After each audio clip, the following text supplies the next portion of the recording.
Today we're going to review how can we graph a line in point slope form. In this form, you get a point on the line and the slope just by looking at the equation. Just so you know, the point on the line could be a y-intercept, but it could be any other point on the line, where m is the slope and x1, which is a subscript, x1, y1 is a point on the line.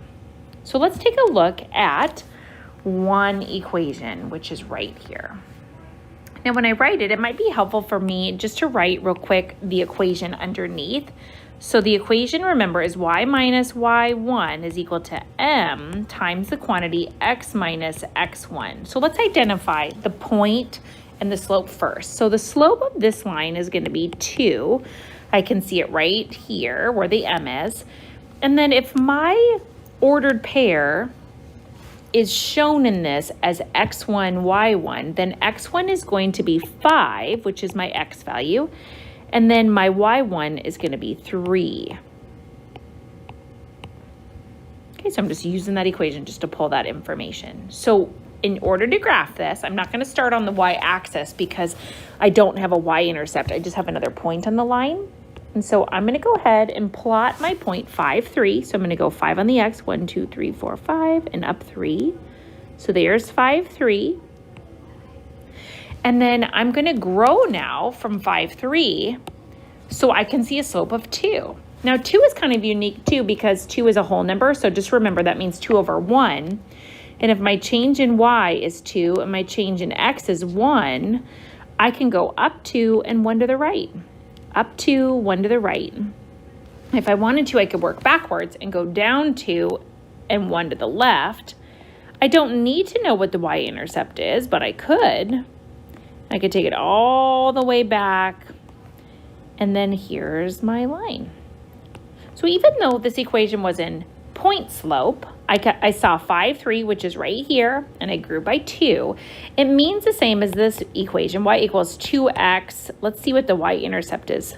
1, 2, 3, 4, 5, 6, 7, minus 7. This equation and this equation are exactly the same. Kind of unique and interesting. All right, let's take a look at another one. And let me write down that formula again, just right underneath. Y minus y1 is equal to m times the quantity x minus x1. All right, my slope here I can see is 1/2. I'm just going to put this here on the top. And then this is where it gets a little bit weird because I see an x or y minus y1, but I see a y plus 2. So we have to think about that. So I know my x value is going to be 3 because I can see that right here. But if it's supposed to say y minus y1, but it says y plus 2, then that means my y1 should be negative 2. Because if I have a y minus a negative 2 or y and the opposite of negative 2, that's where this plus 2 comes in. So I'm going to go ahead. This is not a y-intercept because I don't see any zeros in for x. So I'm going to start off by plotting 3, negative 2, which is right here. So there's my point to start off. And if my slope is 1/2, that means my change in y is 1 and my change in x is 2. So I would go up 1, 2 to the right. I can continue to do that. Or I could go down 1 and 2 to the left just to be able to see all those points.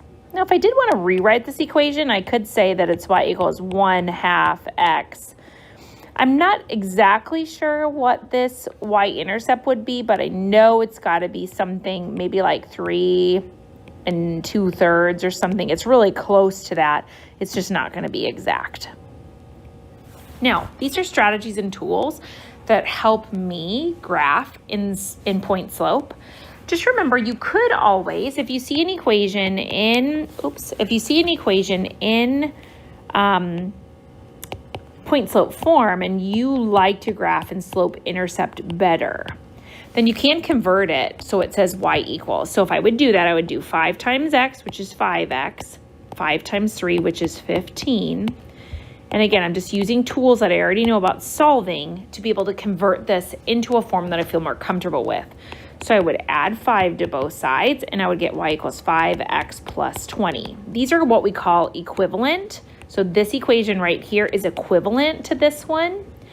But I just want you to be real clear that the equation in the top this is showing me a point and a slope. This equation, this is point slope form. And then this equation down here is slope intercept. It shows me a slope and a point on the line that just happens to be the y-intercept. Both of these equations are identical, so they mean the same thing. They're equivalent. They just look different. The top one is in point slope. The bottom one is in slope intercept.